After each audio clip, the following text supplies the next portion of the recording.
Paulo aos Romanos, capítulo 3, versículo 21 até o versículo 26. Acompanhe a leitura, por favor. E amém. Queridos irmãos, nós estamos vivendo num tempo confuso, num tempo difícil. Há quem cuide de bonecos achando que são verdadeiras crianças. E não há pouco tempo nós vimos também pessoas com confusão identitária, confusão de gênero, confusão da sua própria identidade. Algumas pessoas se confundem em identidade como um animal, um cachorro, um gato, um lobo, um urso, um leão, uma zebra. Se vestem como tal, se portam como tal, andam como tal.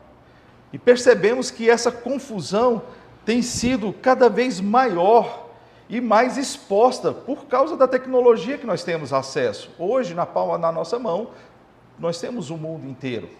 Então, tanto para informação, como para entretenimento, como para promoção de absurdos como esses que nós temos visto. E é esse o tempo onde, mais do que nunca, a igreja precisa compreender os sinais do sofrimento humano, os sinais da carência do ser humano, o vazio interior deste ser humano afastado de Deus. Aqui, se eu pegar apenas o trecho do versículo 23 que nós lemos aqui, ele expressa com veemência um pouco desse diagnóstico. Todos carecem da glória de Deus. Todos carecem. A humanidade é uma humanidade carente da glória de Deus, da manifestação do Eterno. É uma humanidade carente do poder do Altíssimo, da identidade que Ele nos dá em Cristo Jesus. É carente da palavra de Deus para orientar, nortear a nossa caminhada na face da terra.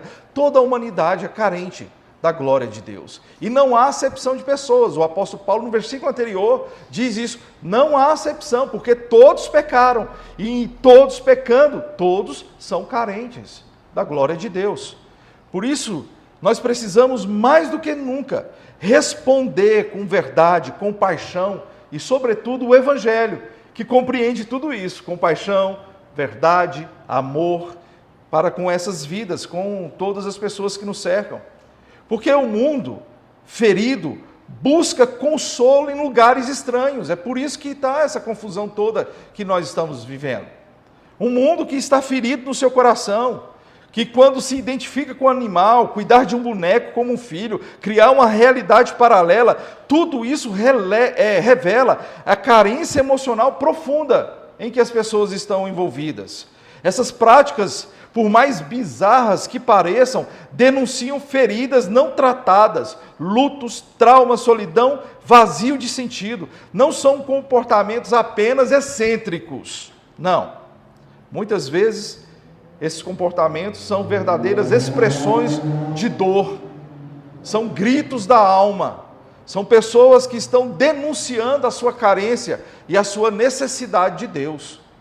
É como aquele salmo que nós lemos no início, o Salmo 42, aliás, no meio aqui da liturgia, o Salmo 42, a minha alma anseia por Deus, como as corças que anseiam pelas águas. Assim é a nossa alma, o nosso espírito, ansiando, desejando algo que neste mundo criado pelos homens, das coisas criadas pelos homens, não consegue nos saciar. Não consegue preencher aquele vazio enorme, existencial, de eternidade no nosso coração. Não. Portanto, muitas vezes são expressões de dor. E antes de nós criticarmos as pessoas que, embora seja confuso e embora esteja coisas absurdas acontecendo aos nossos olhos, hoje é impossível nós darmos uma passeada em uma rede social sem nos depararmos com isso. Em qualquer página, em qualquer conta, todo mundo fala disso. Aliás, um padre ficou aí bem exposto aí em um jornal, porque ele trouxe uma lista daquilo que ele não faria com os bebês reborns, por exemplo. Olha, eu não vou batizar bebê reborn, não traga para mim. Olha, eu não vou fazer isso, eu não vou fazer aquilo. E contando para o que normalmente as pessoas trazem, crianças verdadeiras, ele não estaria fazendo por bebês reborns. E aí no final ele arremata isso dizendo: procure um psiquiatra, procure um psicólogo, uma terapia, procure tratamento. Só que eu diria algo, eu acrescentaria, concordo com ele, não dá para a gente pegar, por exemplo, embora sejamos aqui da Igreja Presbiteriana e cremos na doutrina da aliança, do pacto que Deus fez conosco, portanto, a graça antecede a razão, é a graça que aplica a nós vida abundante para nós respondermos a Deus com fé, com a iluminação da nossa mente. Portanto, é plausível nós batizarmos crianças, mas não vai dar para batizar bebê reborn. Não dá. A gente precisa ter o mínimo de consciência. Só que em vez de direcionar para um psiquiatra, que eu acho que deve ajudar, um psicólogo que deve sim fazer uma boa terapia com a pessoa, a gente tem que convidar para o Evangelho. A gente tem que chamar para a palavra. A gente tem que chamar para o acolhimento, porque é um sinal evidente de que essa alma tem sede de Deus, ela só não sabe. Ela só não está entendendo o grito do Espírito dentro dela. Ela não está conseguindo preencher isso com fantasias. Portanto, nada criado pelo homem, eu já disse isso aqui, pode substituir a presença real, verdadeira de Deus. O problema não é o boneco ou o comportamento animal em si. O problema é que essas coisas estão sendo usadas como refúgio último. Assim como também a pessoa que busca refúgio em entorpecentes, assim como a pessoa também que busca refúgio em comportamento distorcido da sua sexualidade, assim como a pessoa também busca refúgio em comportamento distorcido com o trabalho. Portanto, nós precisamos entender que é a alma que tem sede de Deus e precisa ser preenchida pela presença do Eterno e não com fantasias. É como uma criança que abraça um cobertor para se sentir segura, mas na verdade ela está querendo o abraço dos pais. Vocês sabem, eu tenho lá na casa da minha mãe o meu irmão, a minha cunhada e o meu sobrinho, todos os três autistas, cuidados pela minha mãe lá, todos os três. E a gente começa a perceber o comportamento deles. Eventualmente, o meu sobrinho principalmente, quando ele percebe alguma coisa saindo da rotina dele, quando ele percebe alguma coisa que gera insegurança nele, ele vai para um lugar onde ele fica espremidinho, onde ele fica apertadinho. É uma maneira dele mostrar a insegurança e dele se sentir de alguma forma espremido entre um sofá e uma parede, entre uma cortina e uma parede, ele se sentir acolhido, se sentir abraçado, recebido para ter segurança no seu coração. Assim são essas pessoas, procurando um abraço, só que não encontrando, aí expressam essa dor e esse clamor da alma nesses comportamentos que são enfermos. E por isso nós devemos demonstrar compaixão e não zombaria. Em Gálatas capítulo 6, versículo 1, o apóstolo Paulo nos ensina a corrigir as pessoas que estão erradas com mansidão. Corrija com mansidão, com espírito de mansidão. Porque a igreja não foi chamada para ridicularizar os feridos. É triste quando nós percebemos. Eu tenho uma tristeza enorme quando eu fico caminhando nas redes sociais em páginas de humor, entre aspas, cristão, ridicularizando pessoas, e às vezes ridicularizando o próprio cristianismo. Ridicularizando o culto, ridicularizando pastores, ridicularizando louvor. Eu acho isso horrível, porque denuncia uma enfermidade também da pessoa, que não tem empatia, que não tem capacidade de acolhimento. Existe uma expressão que eu uso na minha vida, que chama VALE, que na verdade é um acróstico, ou um acrônimo que a gente chama, né? É o V de verdade, o A de amor, o L de lealdade e o E de empatia, VALE. Verdade, amor, lealdade e empatia. para nortear os meus relacionamentos. Eu aprendi isso há muitos anos com meus pastores, discipuladores. Aprendi isso, carreguei isso no nosso relacionamento, carreguei isso depois que eu saí daquele círculo de relacionamento com eles ali e fui para outros, levei isso como uma identidade para o meu tipo de relacionamento: verdade, amor, lealdade e empatia. Porque não adianta você ser verdadeiro, falar a verdade, se esconder atrás de uma pseudo-honestidade se você não tiver amor para falar. Não adianta você denunciar alguma coisa com verdade e amor e você não for leal para caminhar junto com essa pessoa.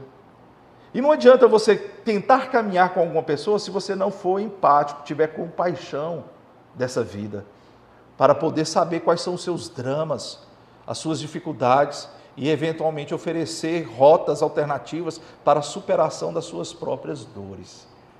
Verdade, amor, lealdade e empatia. E a igreja foi chamada para isso. Nós precisamos distinguir entre o pecado e a dor que gera certos comportamentos. Jesus sempre se aproximava dos marginalizados com graça e autoridade. A mulher samaritana, Zaqueu, Gadareno, ou então até mesmo aqueles que eram enquadrados em publicanos e pecadores. Você pega a parábola tríplice de Lucas capítulo 15, a ovelha perdida, a dracma perdida, o filho pródigo. Você pega aquilo ali, é uma resposta que Jesus está dando aos fariseus e escribas sobre o fato dele comer, dele se entrar em comunhão com pecadores e publicanos. O amor, a empatia, não a aceitação do pecado, do comportamento pecaminoso, mas para ir a fundo no coração e ser um instrumento de cura na vida dessas pessoas. Nós fomos chamados para isso. Nós fomos chamados para acolher. Nós fomos chamados para ser como Jesus. Venham à igreja, vocês que estão cansados e sobrecarregados, que vocês encontrarão, à luz do Evangelho, alívio para vocês. Então, quando essas pessoas chegam à igreja, elas precisam ser acolhidas, precisam ter empatia. Precisamos ter, de fato e verdade, a disposição para caminharmos juntos e identificarmos como nós podemos ser um instrumento de cura na vida das pessoas. Porque eu não sei quanto a você, mas quando eu cheguei numa igreja a primeira vez, em busca do Evangelho, atraído pelo Senhor Jesus Cristo, pelo Espírito Santo, eu estava arrebentado. O meu coração estava arrebentado. Aliás, nós procuramos 2 outras igrejas, 3 outras igrejas e um grupo ainda que trabalhava com casais. E quando nós recebemos uma visita deste grupo na nossa casa, eu e Sheila, recém-casados, isso há 30 anos, nós vimos um grupo que trabalhava com casais, um grupo sem empatia. Eles riram de nós, muito novinho, né? A Sheila com 19 anos, eu com 20 anos, olharam para a gente e pensaram que a gente estava brincando de casinha. E falaram assim: não, vocês não têm problema não. Vocês não têm problema não. Quando vocês tiverem 10, 15 anos de casamento, que tiveram uma experiência, que puderem agregar alguma coisa ao nosso ministério aqui, aí a gente volta aqui para conversar com vocês. Mas eles não sabiam que nós estávamos arrebentados, com sede de Deus, procurando a Deus. E aquilo era um clamor, procurando ajuda. E a insensibilidade deles nos afastaram daquele momento, daquela igreja específica, até que um dia o Senhor teve graça e misericórdia e nos atraiu para uma outra igreja onde o Evangelho nos alcançou. Portanto, eu não sei como que você chega aqui, mas eu tenho certeza que se você permanecer caminhando conosco, você vai ter o Evangelho entrando no seu coração como um bálsamo, como um remédio, como um unguento que trata a alma, que trata nossas vidas, que trata o nosso caráter, que trata a nossa personalidade, a fim de nós caminharmos como um corpo de Cristo Jesus, em santificação para a glória de Deus. Essas pessoas precisam ser acolhidas, como todos nós precisamos. Por isso, em Cristo Jesus, nós temos uma nova identidade. Não precisamos de bebês reborns para nos sentirmos responsáveis por alguém. Não precisamos ser pais ou mães de pet. Com todo o respeito, se você tem um pet, por quem você nutre um extremo carinho, cuidado e zelo, mas não do ponto de vista enfermo que muitos estão demonstrando, tratando como se fossem verdadeiras crianças para si.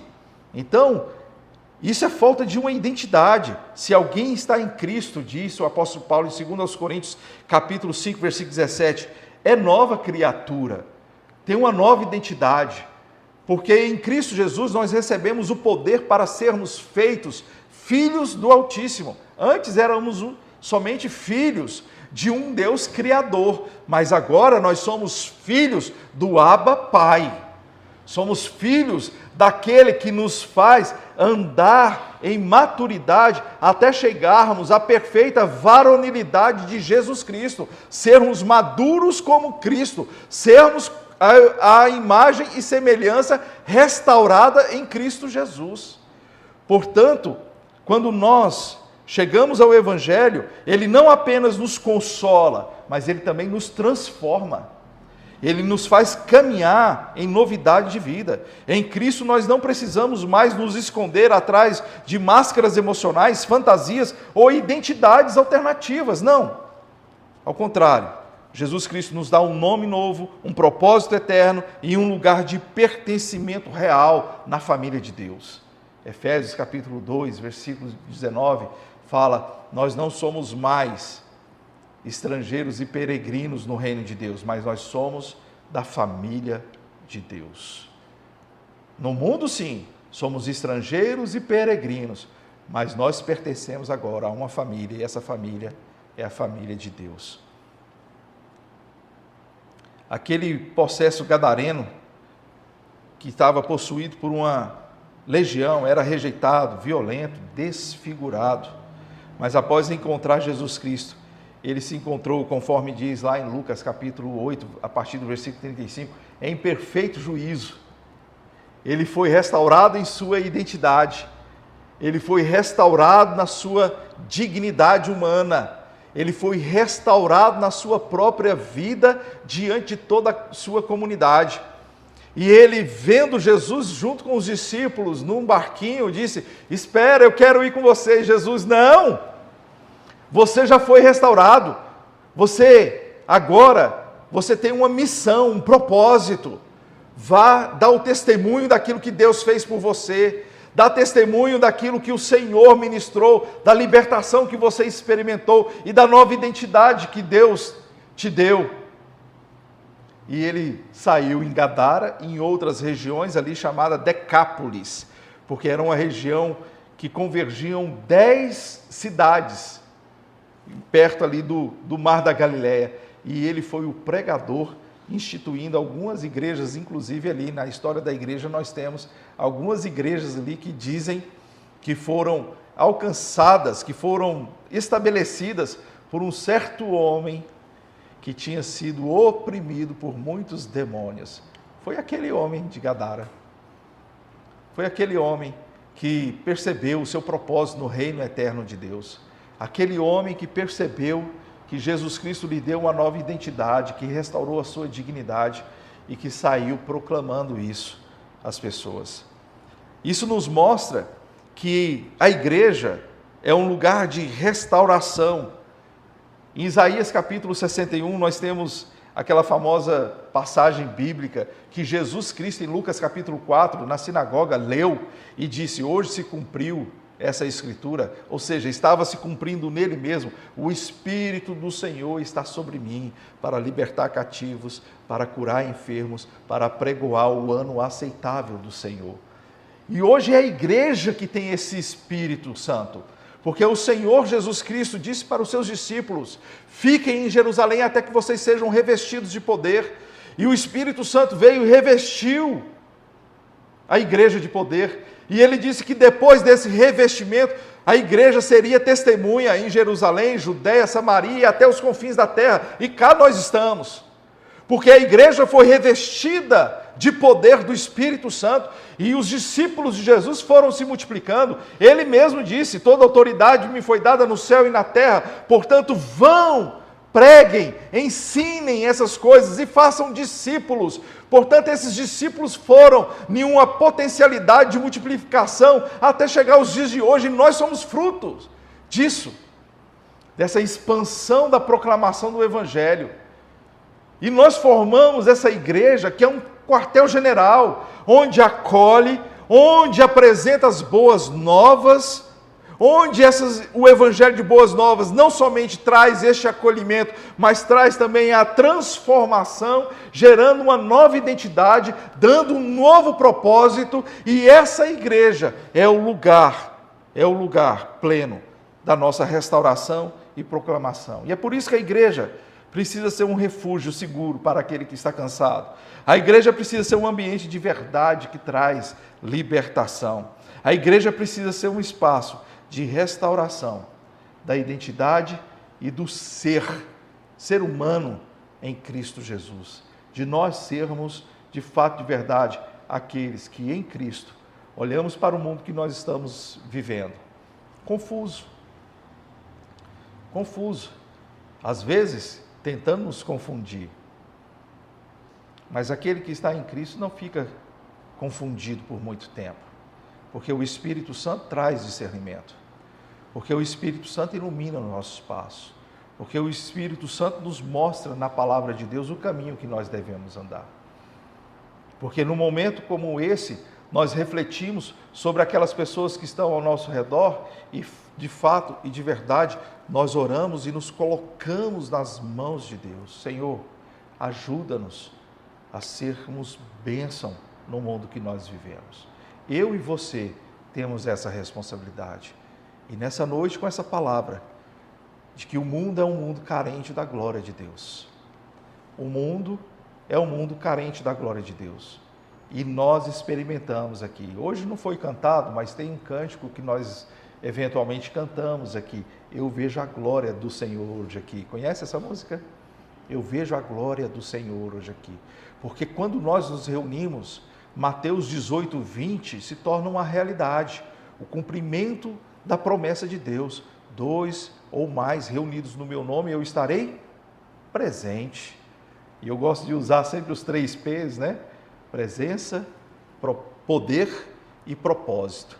Onde a presença de Jesus está, há um poder operando em nossas vidas e corações para o cumprimento de um propósito. Presença, poder e propósito. E por isso a glória do Senhor invade.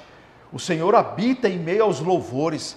Quando Salomão estava ministrando na inauguração do templo, veio a Shekinah, a manifestação da glória de Deus sobre aquele povo, de tão grande que era como uma espessa nuvem descendo sobre a vida deles, que eles não aguentaram ficar em pé. É assim que deve ser, seja fisicamente ou seja estremecendo os nossos corações, a nossa consciência, para sabermos que nós estamos sendo revestidos, envolvidos com a glória de Deus, tão espessa como um cobertor que nos enrola, tão espessa como essa blusa aqui que me veste. A glória, a presença de Deus, tratando nossas vidas, tratando os nossos corações, para quê? Para nós sermos luzeiros do portão para fora, para nós sermos luzeiros em nossos lares, para nós sermos luzeiros que resplandecem na academia, no trabalho, na faculdade, aonde nós formos, resplandecermos essa glória da presença de Deus, sabendo que esse mundo carente dessa glória de Deus pode conhecer um Deus verdadeiro que supre a nossa carência, que preenche a eternidade do nosso coração, que nos dá real felicidade. A sua presença restaura a nossa alma, restaura a nossa vida. Que essas pessoas confusas com identidade, que essas pessoas confusas com bonecos, que essas pessoas confusas com comportamentos que são praticamente autodestruidores, tanto da identidade quanto do ser, do coração, da alma, elas possam encontrar em nós proclamadores de um evangelho que restaura, proclamadores de um evangelho que mostra a sua carência da glória de Deus pode ser saciada com a água viva que tem em Jesus Cristo. O pão da vida que nos leva para a eternidade o sangue do Cordeiro, que restaura a nossa alma e nos coloca num relacionamento íntimo com Deus. Não mais criaturas apenas do Criador, mas filhos do Abba Pai. Que assim seja na minha e na sua vida, em nome de Jesus.